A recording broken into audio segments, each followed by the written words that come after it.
Hello everyone and welcome back to the channel. If you and your partner are planning to get married in Europe and are looking for a simple, straightforward, and internationally recognized process, then Denmark might be the perfect option for you. In today's video, I'll walk you through the complete step-by-step process of getting married in Denmark as foreigners, including the documents you need, the application process, the costs involved, and what happens after the wedding.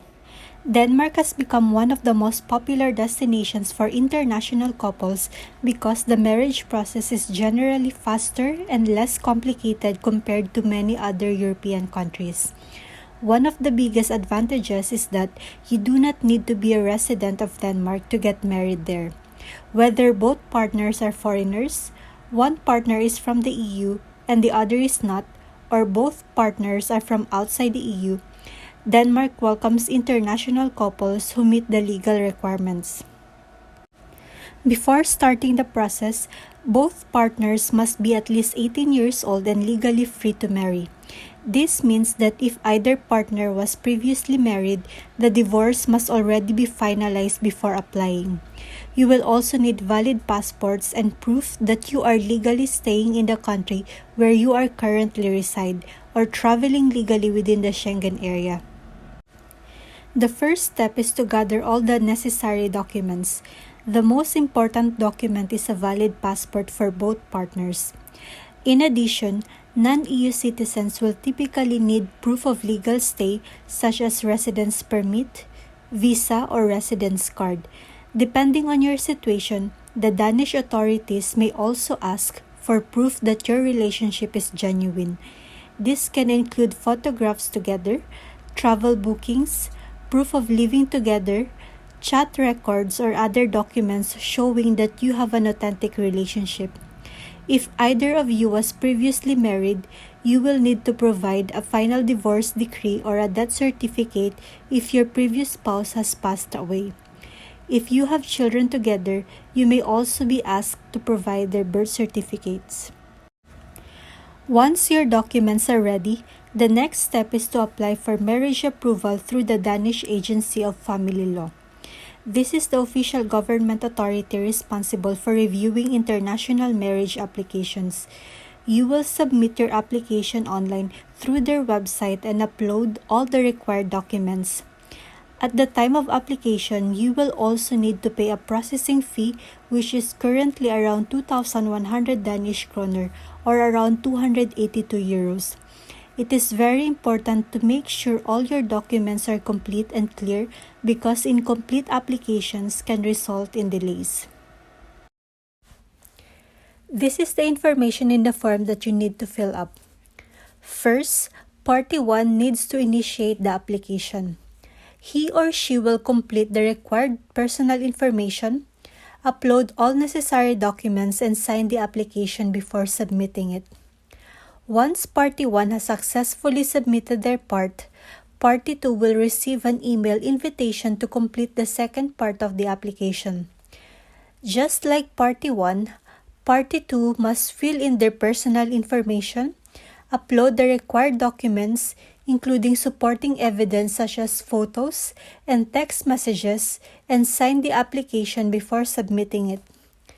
After both parties have completed and submitted their sections, the application will be reviewed by the Danish authorities.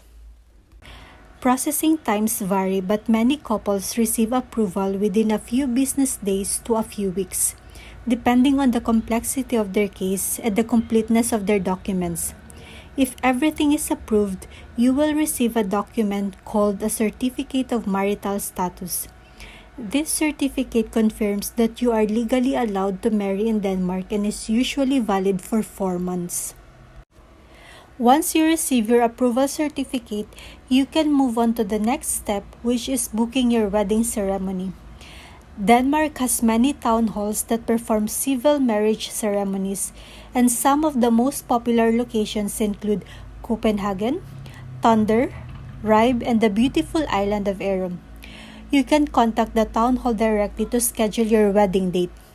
Some town halls have waiting lists, especially during peak wedding seasons, so it is always a good idea to book as early as possible after receiving your approval.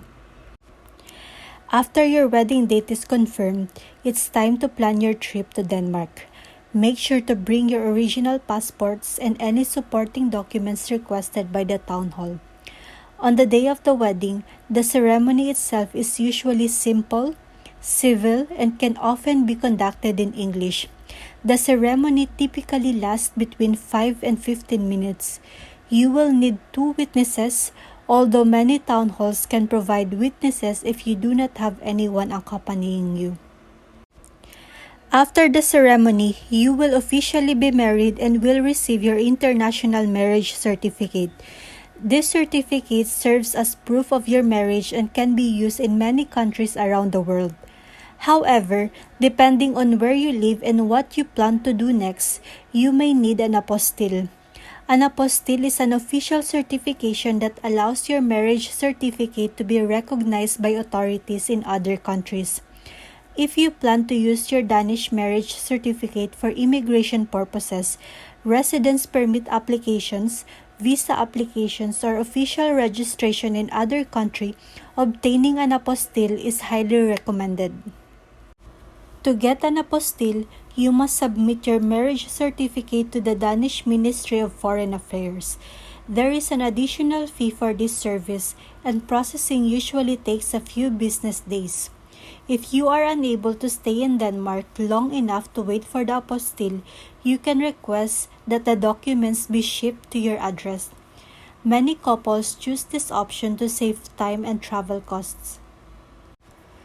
To summarize the entire process, first gather all required documents, then apply online through the Danish Agency of Family Law.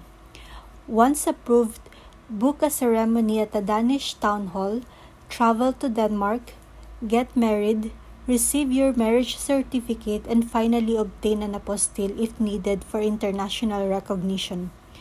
While Denmark offers one of the easiest marriage procedures for international couples, it is still important to prepare your documents carefully and plan ahead to avoid delays. I hope this guide has helped you understand the complete process of getting married in Denmark as foreigners. If you have any questions about specific documents, timelines, costs, or using your Danish marriage certificate in another country such as France, feel free to leave a comment below. Don't forget to like this video, subscribe to the channel, and turn on notifications for more guides about living, working, and navigating administrative procedures in Europe. Thanks for watching, and I'll see you in the next video.